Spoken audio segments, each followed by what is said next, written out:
अस्सलामु अलैकुम रहमतुल्लाहि व बरकातुहू। ये यूनिक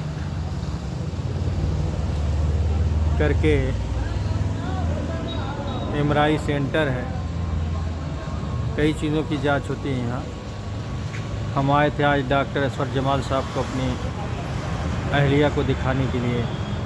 वहाँ से इलाज चलता है हड्डी का, उनकी हड्डी का, मगर 2-3 दिन से तकलीफ़ बढ़ गई थी, जिसकी वजह से यहाँ आए तो उन्होंने बताया एमआरआई फिर से करानी पड़ेगी।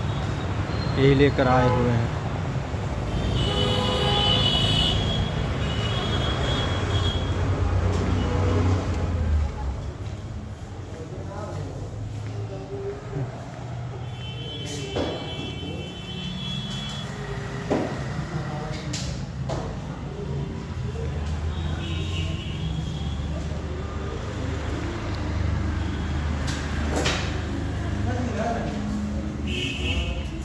सर ये माय गॉड।